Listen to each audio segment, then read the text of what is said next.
Mark Passio, who some of you have seen in the lobby at his table this weekend, is an independent researcher, public speaker, radio talk show host, conference organizer, and freedom activist from Philadelphia, right here in Pennsylvania.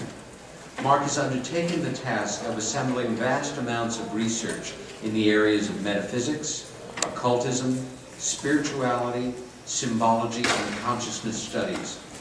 In 2007, Mark began presenting the information in the form of a presentation series entitled "What on Earth is Happening?" with the intention of bringing the implications of this body of knowledge to a greater public awareness. In 2010, Mark began hosting his own weekly internet radio show, also called "What on Earth is Happening?" And that is something that you can access on your computers. It is live every Sunday on the Oracle Broadcasting Network. Mark is also one of the co-hosts of Free Your Mind, the Philadelphia-based conference on consciousness, mind control, and the occult. And it is my pleasure this afternoon to introduce him, Philadelphia's own Mark Passio.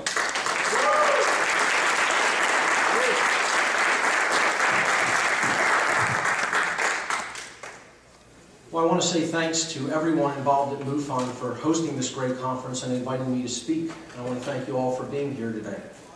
My presentation today is entitled Morality and Disclosure: Moral Issues Involved in the Continued Cover-Up of Extraterrestrial Phenomena. Let's jump right in.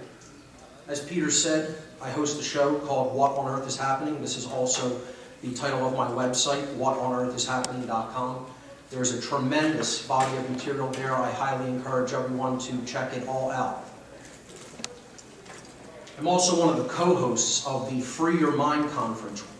We started this back in 2011, had a great event in Philadelphia, and we're going to be hosting Free Your Mind 2, a conference on consciousness, mind control, and the occult. This is coming up this April 2013 here in Philadelphia. We already have 20 speakers lined up for this great event, and for more information you can visit freeyourmindconference.com. There are also tons of posters and flyers at my table. Please take one on the way out. I want to add that Alfred Weber and Andrew Bashaga, yes. are also very well known in the UFO community. And Yes. very big overlap. And the exopolitics movement as well, yes. So we'll be having a lot of crossover and overlap. What my presentation is about today is not any of these four paradigms. If anyone believes that the solutions lie in politics, religion, scientism, or the quote-unquote New Age movement, you're going to be sorely disappointed by my lecture here today, because that is not what this is going to be about. And these I consider boxes for consciousness, to keep consciousness confined. Well, what the lecture is really going to attempt to get at the heart of is something that smashes all of these paradigms, and that is the truth. We have to really go further than what our comfort level wants to allow us to take in. And so you're going to be hearing some things today that may make you feel uncomfortable.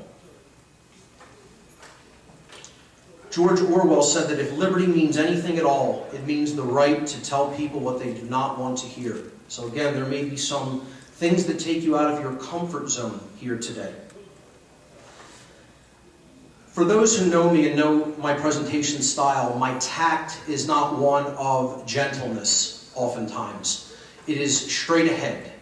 And I don't believe that there's any time for baby spoon feeding information to people. We've come far too far to the precipice for that, and there's not enough time to do that. We need to take the wrecking ball approach, as I call it, and shatter the illusions and shatter the lies, and just put it out there plainly for people. And if they accept it, they accept it, and if they reject it, well, that's on them. But the truth cannot be unheard. So I'm here to plant seeds, if nothing else. I ask people not to fall into the mind state of what I call emotional mind control. And this is attempting to gauge the veracity or the truthfulness of information simply based on how it makes you feel. This is a really dangerous path to go down, and too many people judge information this way. The truth makes us feel uncomfortable. The truth often insults us. It is combative in many ways because we are very attached to illusory perceptions that we don't want to let go of. And if you're gauging information's truthfulness based on your emotions, it's not a good way to do it. Now, don't get me wrong. Emotions are incredibly important, but we can't let that guide where we're willing to go as far as truth is concerned. I gave a presentation back in 2010 entitled, "Don't Count on Disclosure." This was my first foray into the ufology field. I gave it at the Philadelphia UFO Awareness Day, hosted by Pennsylvania MUFON. The subtitle of the lecture was "Reasons Not to Expect Official Disclosure in Any Way That Resembles Truth." And in this lecture, I talked about the powers that be, their reasons for not wanting disclosure getting out. This included utmost of primary importance, the continuity of control. That is what this is ultimately all about, in case anyone has not figured that out yet. This is about maintaining control over the human population. The existing power structure does not want to relinquish that control. It is about the perpetuation of the fossil fuel-based energy scarcity fraud. And it is a fraud. Energy is all around us and available in unlimited quantities if we only know how to tap into that wheelwork of nature. And it is a lie that we are here and everything is scarce. That is there to keep fear going. And only when you're in fear are you able to be controlled. So that's another reason for this continued cover-up. It is also about the continuation of the cover-up of true human origins, as some speakers have actually talked about here today and yesterday. And this is because if you keep someone's origins from them, their true origins, they are also more apt to be controlled by you. It's ultimately about the suppression of consciousness, which I'm going to be talking about a lot here today. And this is a presentation more about consciousness and how it is connected to the UFO phenomenon and what drives the continued cover-up at a psychological level, at the dynamic of mind. So ultimately, the embargo on disclosure is about the suppression of consciousness and the human imagination. I closed that lecture with moral considerations of the disclosure topic, and that's what the remainder of this presentation is going to be about. It's going to attempt to answer two primary questions here today. Why does the cover-up continue?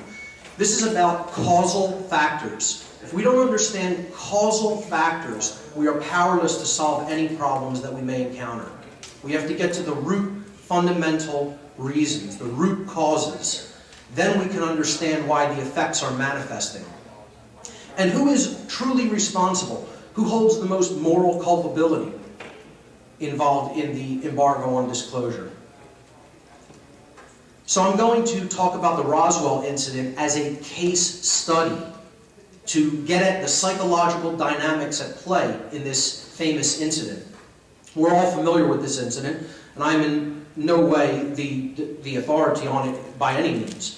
But again, I'm attempting to look at this not from the nuts and bolts perspective, but from the perspective of what psychological dynamics are underlying this incident within the human mind.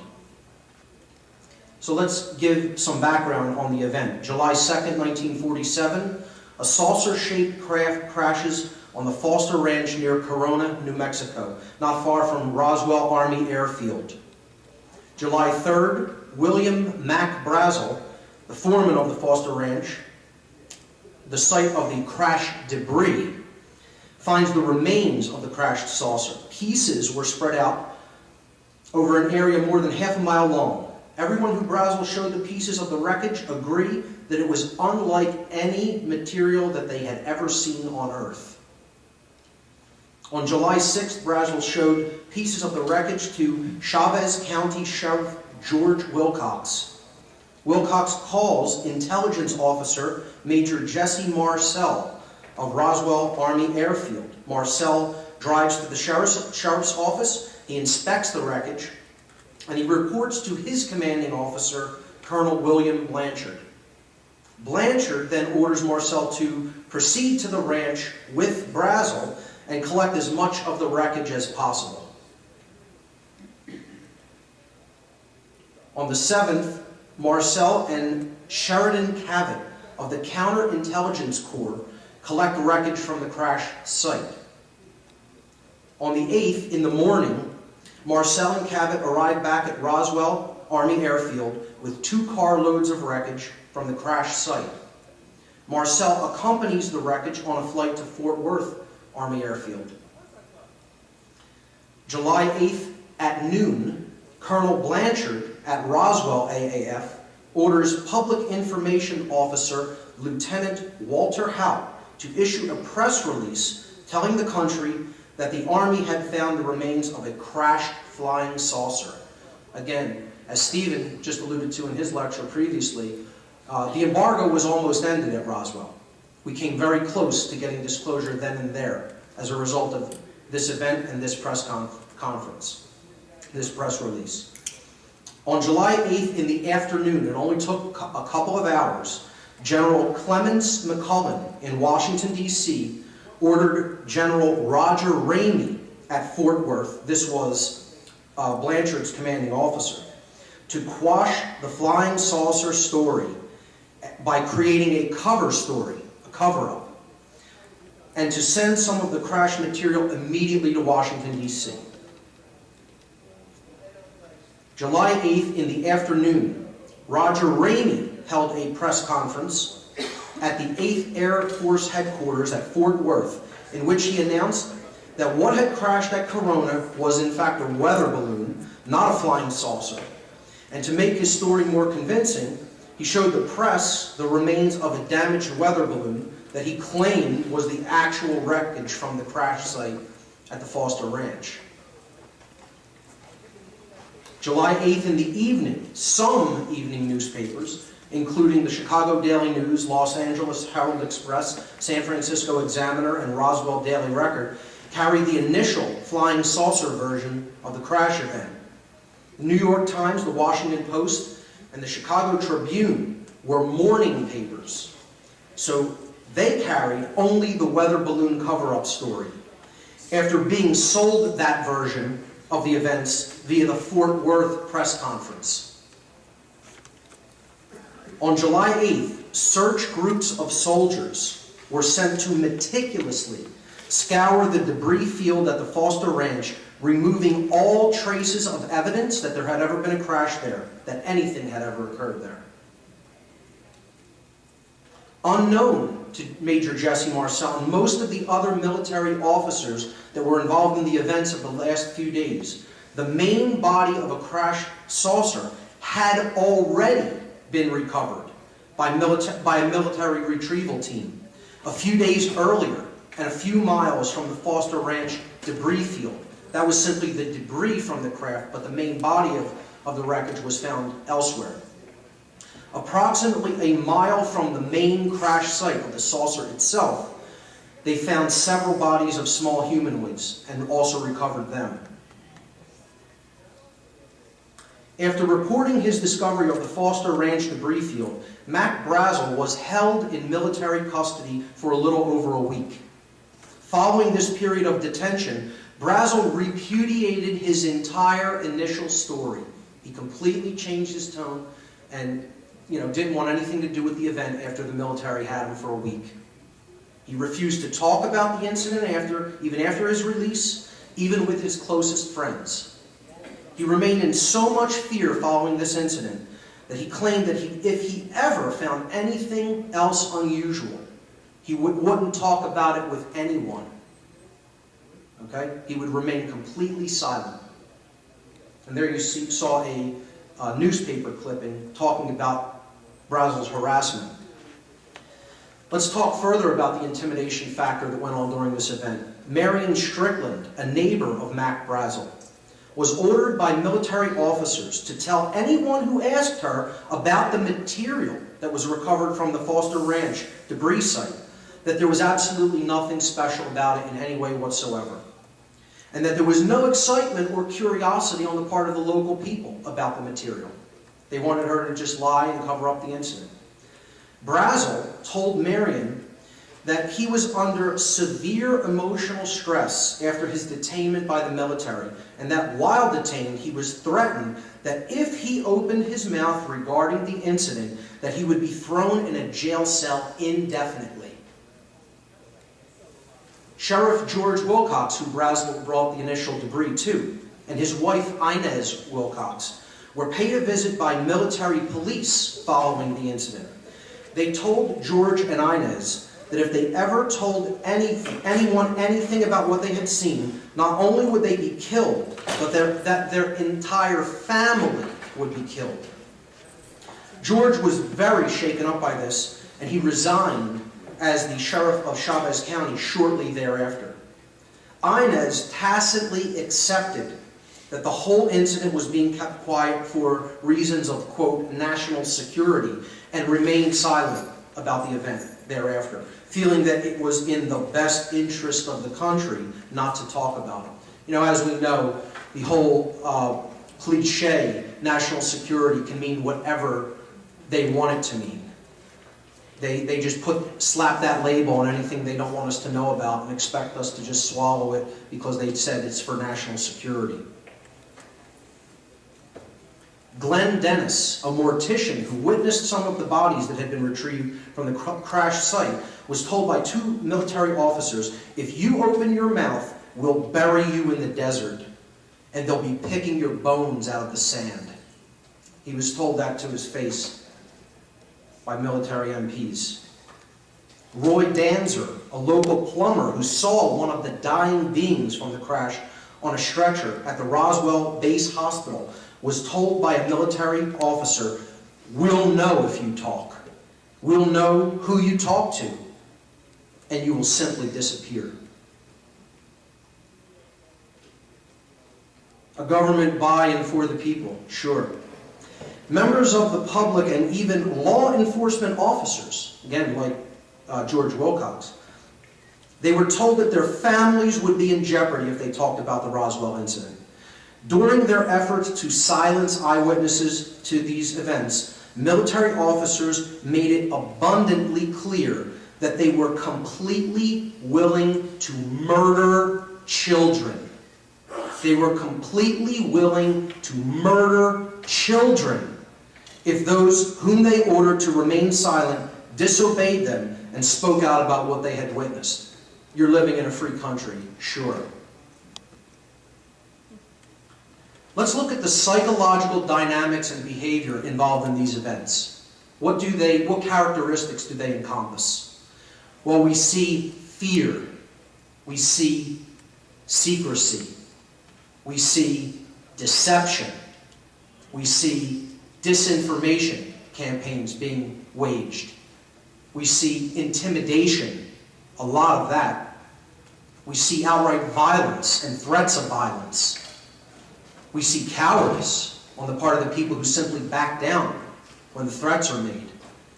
And ultimately, the overall dynamic is that there is no allegiance to truth. And that's the main crux of the problem. Now, with all of these being the main psychological driving dynamics of an event like this, and I would suggest to you that this is simply a microcosm of the entire UFO alien phenomenon. This paints a broad picture, but an accurate way of what the overall phenomenon entails, as far as human psychological dynamics are concerned. Can't you just imagine that our star brothers and sisters are just so anxious for us to show up in their backyard, with those being the primary dynamics at work among the human race? I mean, I'll bet you they can't wait to greet us with open arms. So let's look at another dynamic involved. And I have 2 prizes to hand out to the audience during this section for correct answers to a couple of questions I want to be posing to you. I'm going to be posing to you. At the bottom down here, we have Mac Brazel and the public, who want the truth brought out about this, who wanted to know what it was about at first. But Mac brought the initial debris wreckage to Sheriff George Wilcox. Okay? Then Wilcox contacted intelligence officer Jesse Marcel. And from there, he reported the finding to his commanding officer, Colonel William Blanchard. Blanchard made the initial contact to the military press, and he wanted the military to report the finding honestly at first. So he commanded Lieutenant Walter Howe to initial that honest press release.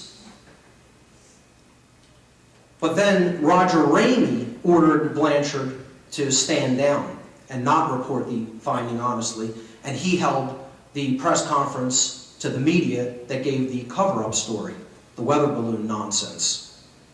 He was under orders from General Clements McClellan in Washington, D.C. So, can anyone tell me what we're witnessing here? What is this structure that's going on? What is this dynamic that we're seeing here? Anyone? Yes.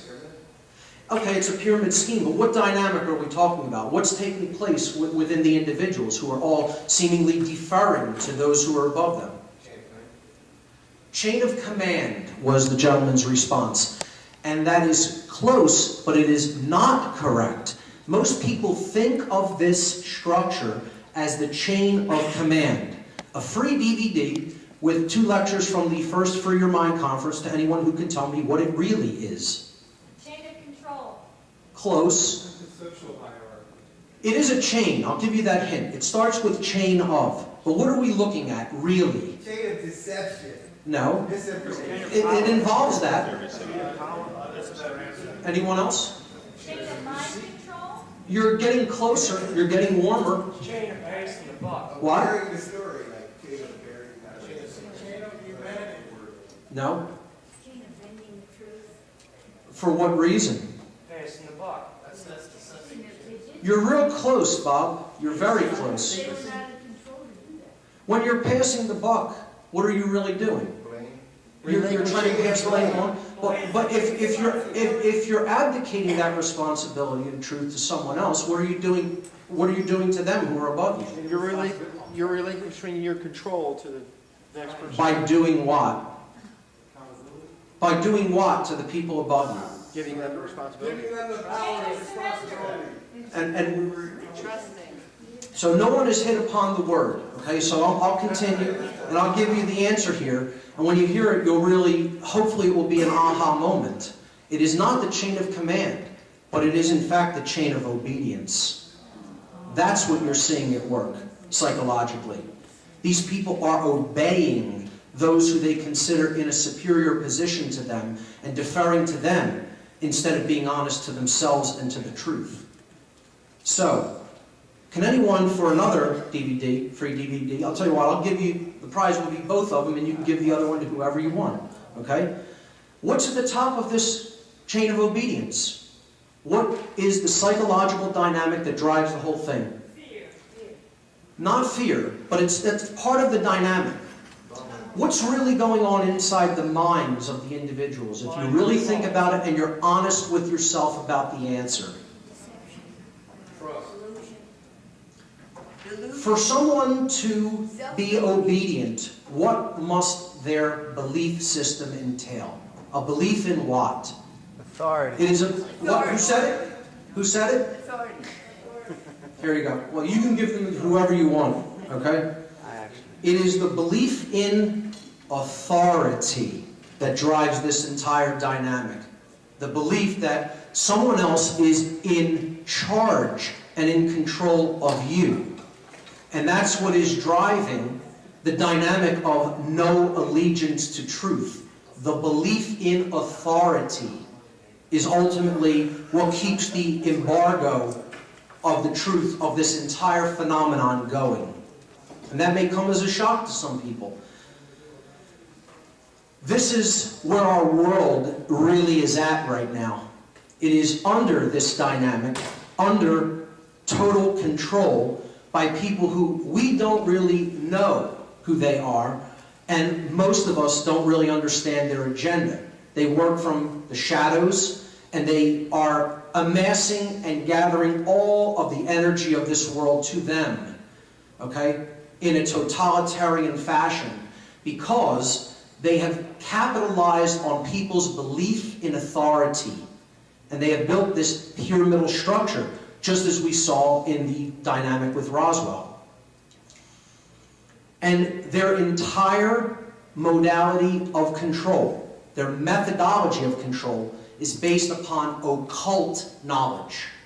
Now, when people hear the word occult, things go off in their head because this word has been co-opted and controlled. The mind control is at work through words, to associate words with other meanings that they really do not have. The word occult only means hidden. It comes from the Latin verb. I'm going to talk a lot about the meaning of words. The Latin verb occultare means to hide, to conceal, or to keep secret. And the two dynamics that keeps this chain of obedience going, that keeps it perpetuated, is hierarchy and compartmentalization. Hierarchy, or the chain of obedience, and compartmentalization. You keep things in seemingly disconnected areas of interest and areas of operations, so that one hand that is working on one part of the project does not know what the other hand that is working on the other part of the project is doing. That is how they are able to keep knowledge occulted or hidden from view. It is a pyramid scheme, and it is a scheme that is based upon obedience. It's not about the chain of command. Command implies power. Ultimately, we are abdicating our power to the individuals at the top by being obedient to their immoral commands and not following the truth. This is a religion. And that is another thing that people will maybe, find shocking to them. The word religion comes from the Latin language as well, from the verb religare in Latin, which means to tie back, to hold back, to bind, or to thwart from forward progress. That is what the word religion means. Now, it's very interesting that the word religare in Latin can also mean to reunite, to bring back together again. So religion has, in its etymology, in its etymological root, has a dual meaning. And we have to look into the dual nature of religion to really understand this. See, there are two kinds of religion. There is false religion, and then there is true religion. And again, please don't think about this in terms of world religions like Christianity, Judaism, Hinduism, Buddhism, Islam, etc. That's not what we're talking about here. We're talking about a belief system, okay? False religion is a belief system that is based in illusion, while true religion is based upon truth. False religion ultimately ties us, again, the word coming from religare, to tie or to bind. It ties us with illusion and deception in believing in things that are not real. It thwarts our progress in consciousness.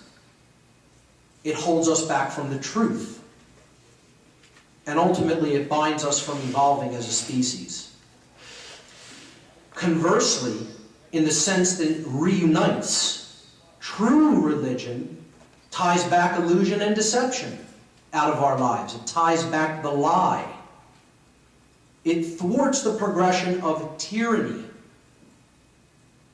It reunites us with our true divine essence, the spark of the divine that is within us all. And true religion does bind something, and it binds all forms of evil at work in our lives. Authority is a false religion. The belief in authority, let me say that again emphatically, is a false religion.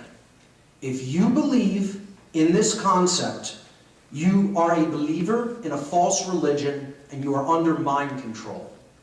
And I don't care who that offends. The truth cannot be unheard. That is the way that it is. That is not my opinion. This is about taking you out of your comfort zone if you believe in this religion. It's one of the two universal religions, along with money. that keeps humanity back from forward progress and consciousness and is ultimately keeping us in a prison here on earth, a prison of the mind.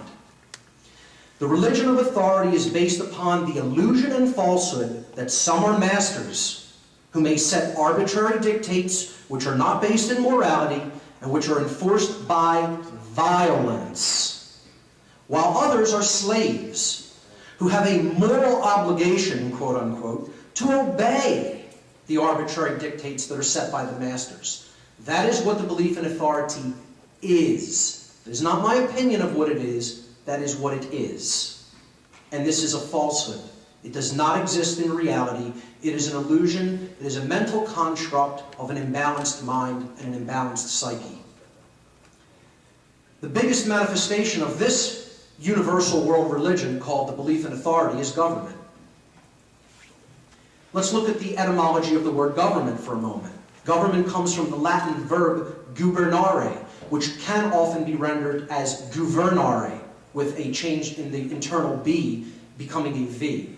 But since there's no V in classical Latin, it is most often seen as the verb gubernare. And this is the root of gubernatorial, relating to governor, okay, or governing. Gubernare means to control in Latin. The second part of the word ment comes from the Latin noun mens mentis, which is the root of our word mental in English. It means mind. By its very etymological definition, the word government itself means mind control, literally, to control the mind. All forms of government, the belief in authority, is mind control. Sadly, however, most human beings erroneously teach the false religion of authority and unquestioning obedience to it as virtues to our children, instead of instilling in our young the truth about what this hideous dogmatic belief system called authority actually is. And what it actually is the path to every form of evil and annihilation that we ever witness on this planet. As only a cursory study of even modern human history will attest to. This is what authority gets you. People giving their minds, their bodies, and their souls over to seemingly charismatic leaders who will promise them anything as long as they will follow them and obey their orders. And this is what the obedience ideology ultimately leads us. Whether you want to accept that or not, get a good hard look. That is where the chain of obedience leads you. To a grave. And we've seen it over and over and over again throughout history. And this has everything to do with the UFO and alien phenomenon. Because the same thing is happening in the mind. Someone is conceding to someone else who they believe is an authority. They're going against truth, and ultimately that's where it gets you in the end. If you don't want to look at it from a historical perspective, look at it from a psychological perspective. Study the Milgram experiments that were conducted in the early 1960s by Yale psychologist Dr. Stanley Milgram. He conducted mock psychological experiments to find out how many people would be willing to administer a lethal electric shock to another human being if they were incrementally ordered to do so by an authority figure. And we think of ourselves as so moral as individuals. But let's look at what this psychological mock study showed us, because all of the people being shocked were actually actors. The people who were doing the shocking were actually the test subjects. And they weren't really administering real shocks, of course, because they would have killed the other person. But they were trying to see how far they could push people to do something that was immoral. Shockingly, pun intended, regardless of sex, age, economic class, cultural or religious background, almost 70% of all test subjects obediently followed their orders and went all the way to the lethal dosage. of electricity. 70% of human beings, if commanded to do so by an authority figure, were willing to murder another person if commanded to do so, just because they perceive them as an authority. This experiment was reconducted in the late 1990s. The results were the same. Nothing had changed. Whenever belief in and obedience to authority supersedes allegiance to truth and morality on a mass scale, the entire population ends up in a prison of its own making. And ladies and gentlemen, whether you have really come to recognize this in your own mind or not, this is where we are. This is where we are. And if we want to get out of that cage, we have to free our mind and stop believing in illusion. Because the police state of total control is at our doorstep. They have the population under a state of hypnosis, resembling sleep, in a state of unconsciousness. And the Big Brother state is looming fast. The shackles are getting ready to go on. The thing that ultimately drives this is ignorance, because so many people are brainwashed by mass media and are willing to believe what they're told if they perceive it to be coming from authority figures. Same dynamic at work in Roswell. People just completely abdicating their own personal responsibility to tell the truth to someone they considered superior to them. The solution for this problem is the development of consciousness, which is working upon ourselves. These are the components of our consciousness. The actual manifestations of our consciousness are our thoughts, our emotions, and our actions. It is ultimately about doing work upon yourself to bridge these three components of consciousness and to unify them, such that as we think, so we feel, so we act, and there is no contradiction between these three modes of consciousness. That we cannot be torn apart from within. That we cannot be made to do something that we don't truly believe in. That we feel badly about doing, but we'll do it anyway. Okay? That's oppositional consciousness. The goal is to bridge these three modalities and bring them into unity consciousness. It has been called the body-mind-spirit connection. And ultimately, this is the solution. The type of knowledge that we ultimately need is that each and every one of us alive on this planet are sovereign beings. Sovereign beings. Let's look at the roots of the word sovereign for a moment. In Latin, super, which the first part of sovereign comes from, again, you could re-render a V in classical Latin as a B or a P often. Super in Latin means above. And regnum, the root of reign, is rulership or control. So super regnum, sovereign, means one who is above being ruled, who is above being controlled by another. Or in other words, one who is not a subject or a slave. And that is all the word sovereign means. It means not a slave. That's what the word sovereign means. Not a slave. I am a sovereign being. I am not a slave. You are all sovereign beings. None of you are slaves. Whether you understand it or not, that is the truth. It can never be any other way. Someone can only claim that it is another way, and others may accept the validity of their claim even though it is not valid. It is completely invalid. There are no masters or slaves, and there can never be. There can only be a claim to that and an acceptance of it by someone else, but it is always a lie. We are all sovereign under the Creator, whether we recognize it or not. Sovereignty, therefore, is the rulership of the kingdom of oneself. You're not ruling anyone else. You are the ruler of the kingdom of you. whereby one's thoughts, emotions, and actions, their consciousness, exists in a state of unison, non-duality, non-contradiction, non-opposition. Sovereignty is about self-ownership, recognizing that you own yourself, you own your consciousness, your mind, body, and spirit. No one else owns it. Stop giving it away to other people. That's where we get into trouble. That's where all the problems of this world are ultimately generated from, is giving away our power to other people who we think have our better interest in mind. And often all they're about doing is controlling for their own selfish interests. Sovereignty is ultimately about self-mastery.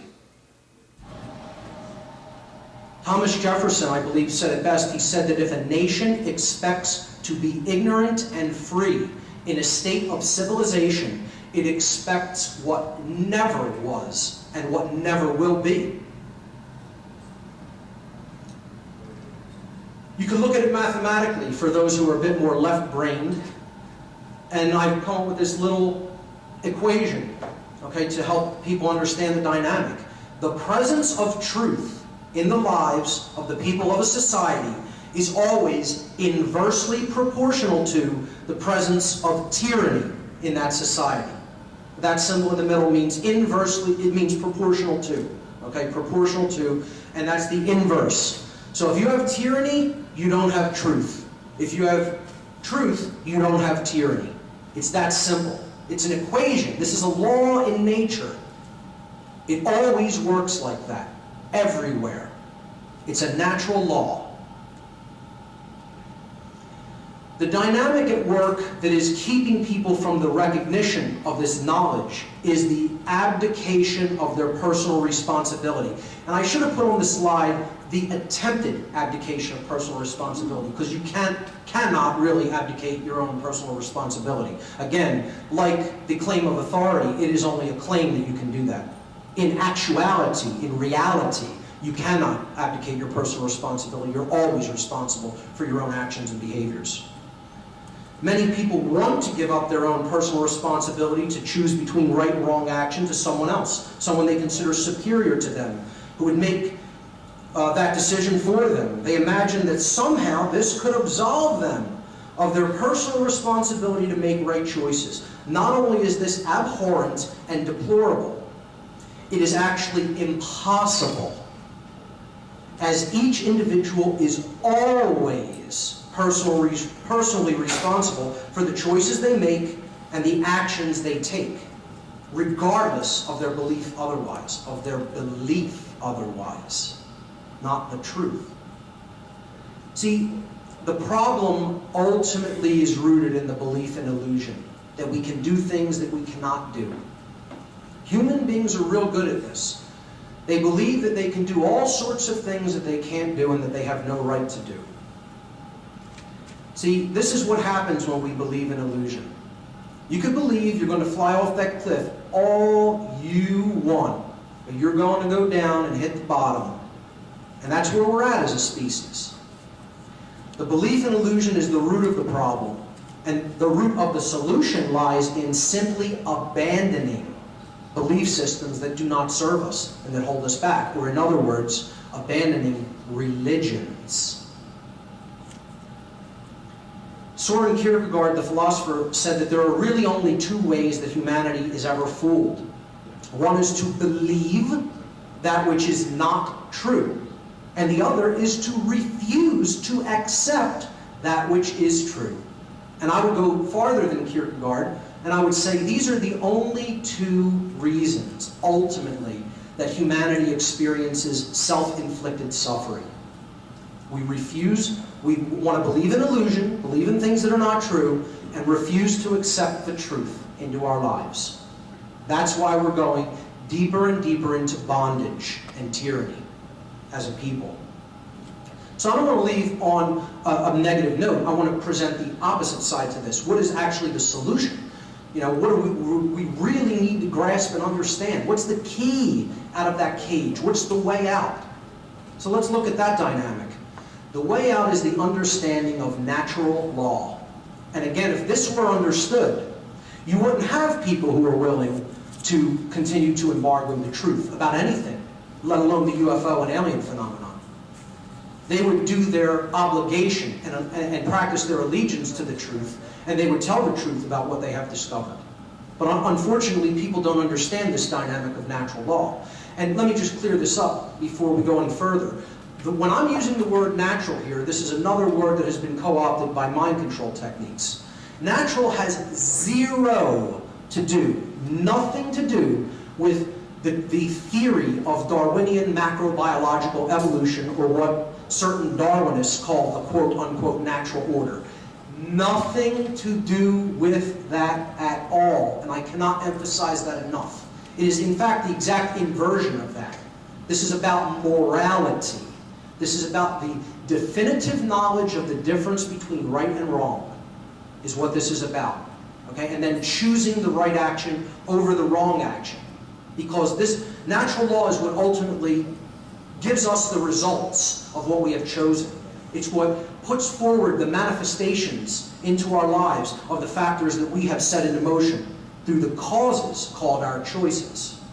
Okay? So natural, the dictionary definition of natural is inherent, having a basis in nature, reality, and truth, not made or caused by humankind. The word law, the dictionary definition, an existing condition which is both binding and immutable. That means it is in effect at all times and places, and it cannot be changed. Just like gravity or electromagnetism. Okay? These are natural laws. They work the same way at all times and places. They are binding, whether we recognize them or not, and man does not have the power to change the presence of those laws. They are always in effect. I give a working definition for natural law in a practical sense. Natural law is universal, non-man-made, binding and immutable conditions that govern the consequences of our behavior. It governs the consequences of behavior. I have recently stopped calling this natural law in some of my lectures and talks and switched over to the terms universal spiritual law, because that's what it ultimately is, and I think that paints a clearer picture instead of using the co-opted term natural. Many will recognize these as the laws of cause and effect if we are scientifically inclined. Effect invariably follows cause. All effects or manifestations have causes that precede them. For every action, there exists an equal and opposing reaction. We've all heard that. In the New Age movement, we may have heard them as the laws of attraction. The energy that we emit is the energy that we attract. What we are putting out is what we receive back. The universe is like a mirror in that regard. It is reflecting back to us that which we put out into its field of energy. As you think, feel, and act, so shall you be. This is another way that the law of attraction has been expressed, and it's ultimately saying the same things as natural law or universal spiritual law. Karma, it has been called, or moral law, that we reap what we sow. And it has been expressed beautifully, magically, as the golden rule. Do unto others as you would have done unto yourself. It's really as simple as that. It doesn't really go beyond that, and I could just say that and say good night, everyone. If people were practicing that truly in their own lives, there would be no problem. But unfortunately, we don't want to accept that truth into our minds and into our hearts. Natural law is about the objective differences between right and wrong. When it comes to right and wrong, there are no shades of gray. It's all one way. That's another very difficult thing for people to hear, because our society is so ensconced in the lie and the religion called moral relativism, which will take us down the path to destruction. There is a difference between right and wrong. It's objective and definitive. Right is that which is correct, that which is based in truth. And wrong is that which is incorrect, that which is not based in truth. That's why we use the term right and wrong, meaning both moral or true, whether it's correct or not. Moral is right. If it is in harmony with natural law, then it is right. If it is in opposition to natural law, then it is wrong. And here's what we mean by in opposition or in harmony or in opposition to natural law means. Actions that are based in a right, if we have the right to do it, the action does not result in harm to other sentient beings. But if it is wrong, if it is immoral, if it is incorrect and not based in truth, then the action that is based in that dynamic results in harm to other sentient beings. It is that simple. But we really need to understand that. We need to know what a right is and what a right is not. This is part of the difficult part of this dynamic. Most people don't understand what a right is and what a right is not because they don't understand definitively the objective difference between right and wrong, unfortunately. It's best to understand what rights are in the apophatic sense. Many will have never heard that term before. What it means is in the negative.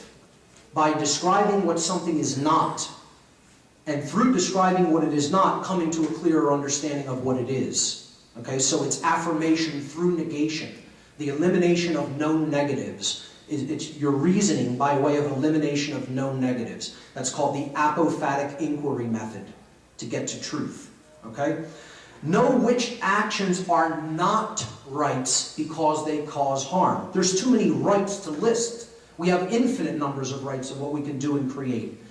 But there is a very short list of things we may not do because they cause harm. That's the things we really need to understand. Are we causing harm and suffering to another? Then it's not a right. The truth regarding rights is not dependent on numbers or population.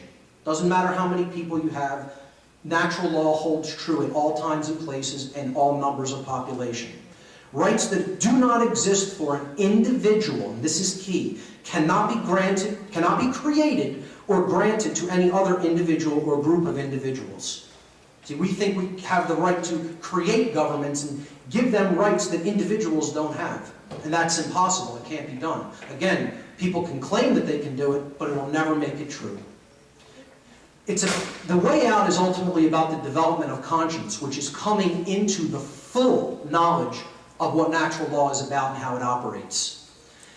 Conscience comes from the Latin con, meaning together, and the Latin verb sciere, the root of the word science, meaning to know. You put them together, conscience means to know together. It is knowledge. Conscience is knowledge. That's something many people will not have heard before either. Conscience is knowledge. Okay? It is the definitive knowledge of the objective difference between right and wrong. And it's common sense, or it should be. Unfortunately, we have lost contact with common sense. And therefore, many of us are not exercising conscience. Now, exercising conscience is when action comes into play. Because when you're exercising your conscience, you're willfully choosing right action over wrong action once you've come to know the definitive difference between right and wrong. That's how you exercise conscience. So this is what wisdom is. Conscience, the development of conscience, is coming to a level of understanding because you're acquiring knowledge about right and wrong. Then you're applying it in the world. That's called the exercise of conscience. Okay? And that's what wisdom really is. This is a hard one for most people to swallow, but it is also true. By the very definition of the term, of the phrase, if someone is following orders, it is an impossibility for them to be exercising conscience. You cannot be exercising conscience if you are abdicating your personal responsibility to know and live truth to someone else. If you are simply following their orders, it cannot be done. You could believe you can do it, but once again, that will never make it the case. And we saw where the belief in authority and the abdication of personal responsibility to make right choices ultimately leads us.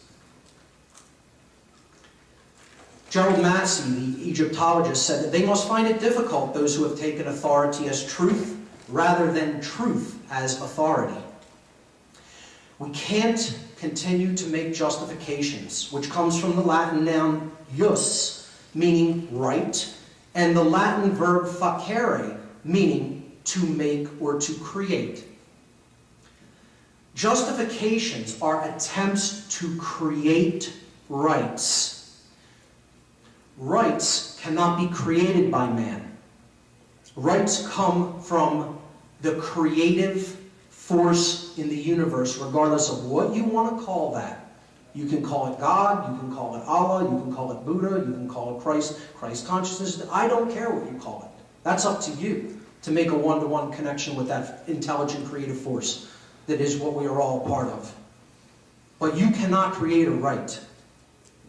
It is impossible. Rights are inherent to creation. Justifications are feeble, tiny, puny human attempts to create rights that do not exist. I was just following orders is never a valid excuse or justification for immoral behavior, as we saw in Roswell with the cover-up and then the intimidation and threats of violence that were made against witnesses. And I'm sure they would say, I'm just following my commanding officer's orders. Well, that's never a valid justification for immoral behavior, and it should never be accepted by anyone as some sort of a valid excuse for immoral behavior. An order giver is even more morally culpable than an order follower, is even more morally culpable than an order giver. Now, that does not absolve the order giver of their moral culpability. I didn't say that. What I did say is that the order follower is always more morally culpable than even the one who whispers in their ear and tells them it's okay to go and do the immoral act. Because the order follower is always the one who is actually taking the action. The order giver isn't doing the action. The order follower is doing the action. The theft of truth that constitutes the UFO embargo, the embargo on truth about the UFO and alien phenomenon.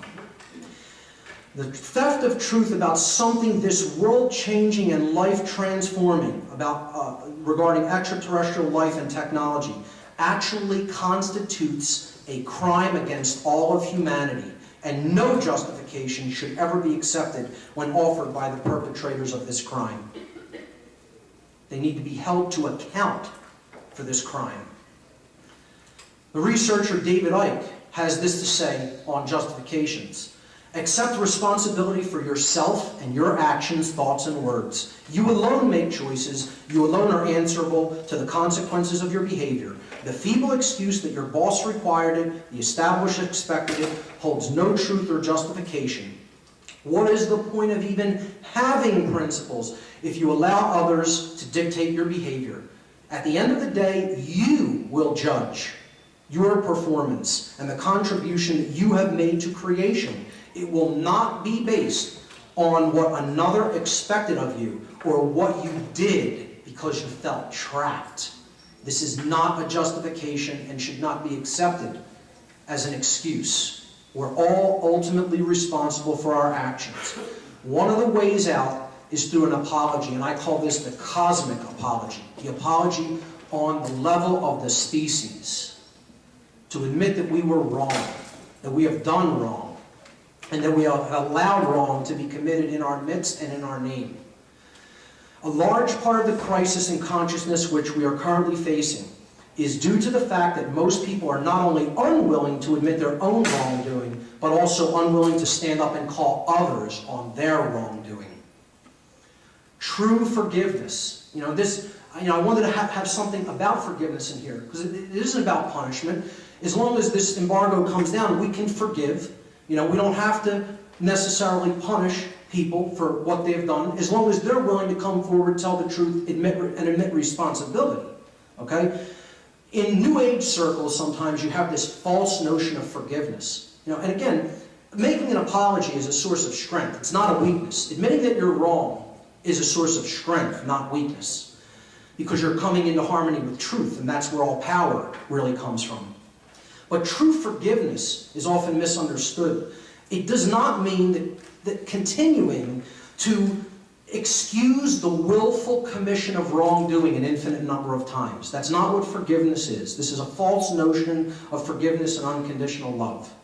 Okay, that is naivete at best and cooperation with evil at worst. We have to call people and hold them to account on their wrongdoing and be strong enough to stand in the truth and do that. A sincere apology starts with the willingness to tell the truth. That is where true forgiveness and reconciliation must begin.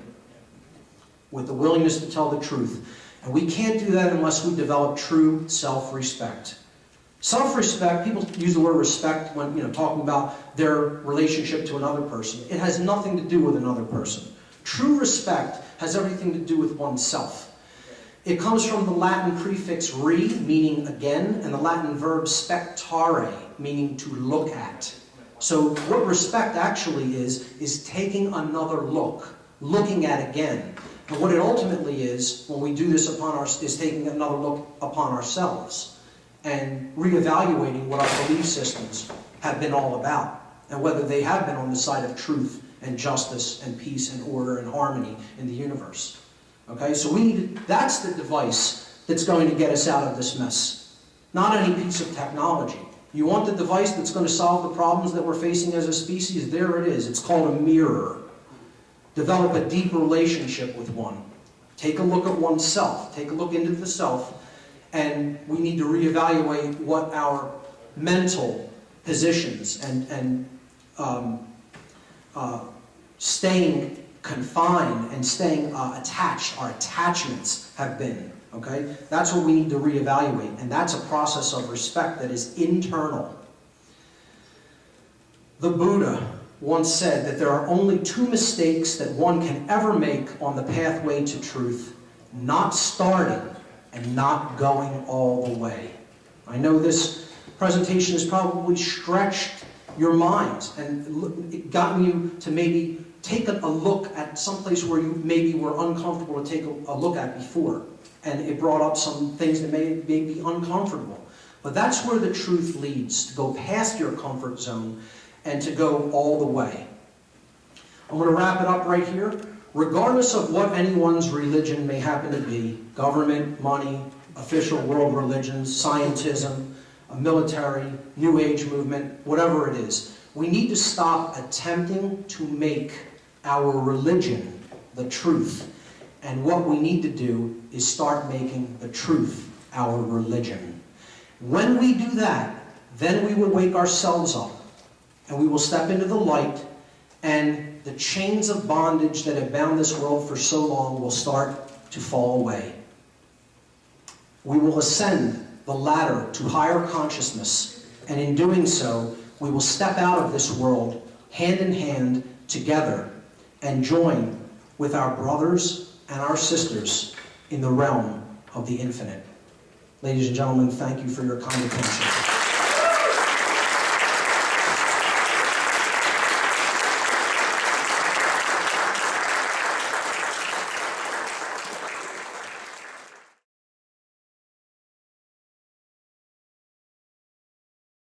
Does not want to relinquish that control.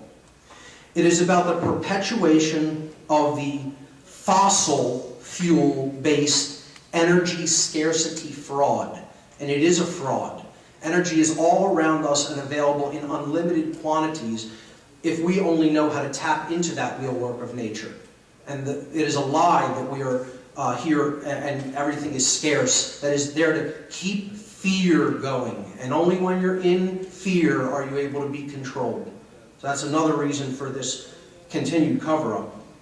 It is also about the continuation of the cover-up of true human origins, as some speakers have actually talked about here today and yesterday.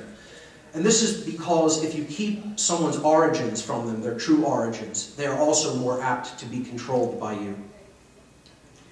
It's ultimately about the suppression of consciousness, which I'm going to be talking about a lot here today. And this is a presentation more about consciousness and how it is connected to the UFO phenomenon and what drives the continued cover-up at a psychological level, at the dynamic of mind. So ultimately, the embargo on disclosure is about the suppression of consciousness and the human imagination. I closed that lecture with moral considerations of the disclosure topic, and that's what the remainder of this presentation is going to be about. It's going to attempt to answer two primary questions here today. Why does the cover-up continue?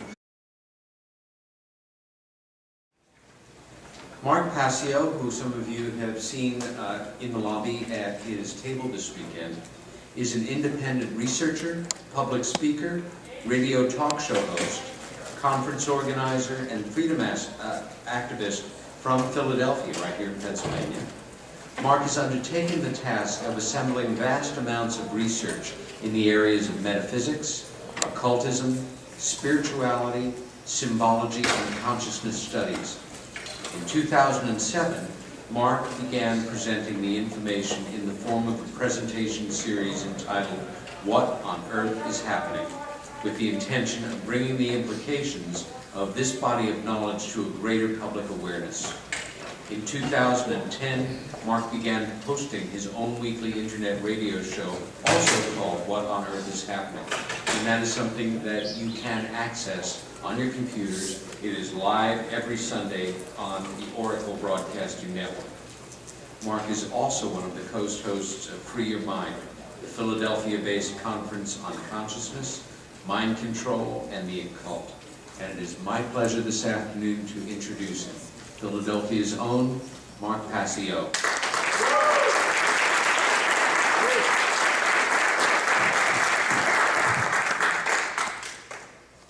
Well, I want to say thanks to everyone involved at MUFON for hosting this great conference and inviting me to speak. And I want to thank you all for being here today. My presentation today is here today because that is not what this is going to be about. And these I consider boxes for consciousness, to keep consciousness confined.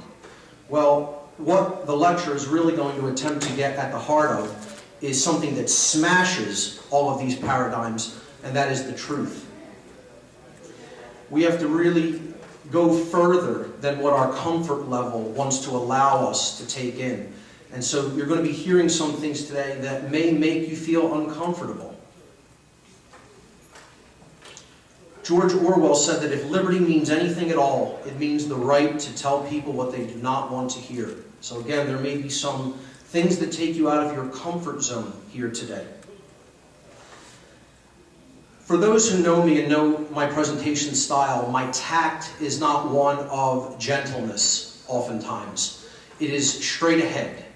And I don't believe that there's any time for baby spoon feeding information to people. We've come far too far to the precipice for that, and there's not enough time to do that. We need to take the wrecking ball approach, as I call it, and shatter the illusions and shatter the lies, and just put it out there plainly for people. And if they accept it, they accept it, and if they reject it, well, that's on them. But the truth cannot be unheard. So I'm here to plant seeds, if nothing else. I ask people not to fall into the mind state of what I call emotional mind control. And this is attempting to gauge the veracity or the truthfulness of information simply based on how it makes you feel. This is a really dangerous path to go down, and too many people judge information this way. The truth makes us feel uncomfortable. The truth often insults us. It is combative in many ways because we are very attached to illusory perceptions that we don't want to let go of. And if you're gauging information's truthfulness based on your emotions, it's not a good way to do it. Now, don't get me wrong. Emotions are incredibly important, but we can't let that guide where we're willing to go as far as truth is concerned. I gave a presentation back in 2010 entitled, Don't Count on Disclosure. This was my first foray into the ufology field. I gave it at the Philadelphia UFO Awareness Day, hosted by Pennsylvania MUFON. The subtitle of the lecture was Reasons Not to Expect Official Disclosure in Any Way That Resembles Truth. And in this lecture, I talked about the powers that be, their reasons for not wanting disclosure getting out. This included utmost of primary importance, the continuity of control. That is what this is ultimately all about, in case anyone has not figured that out yet. This is about maintaining control over the human population. The existing power structure is entitled Morality and Disclosure. Moral issues involved in the continued cover-up of extraterrestrial phenomena. Let's jump right in. As Peter said, I host a show called What on Earth is Happening. This is also the title of my website, whatonearthishappening.com. There's a tremendous body of material there. I highly encourage everyone to check it all out. I'm also one of the co-hosts of the Free Your Mind conference. We started this back in 2011, had a great event in Philadelphia, and we're going to be hosting Free Your Mind 2, a conference on consciousness, mind control, and the occult. This is coming up this April 2013 here in Philadelphia.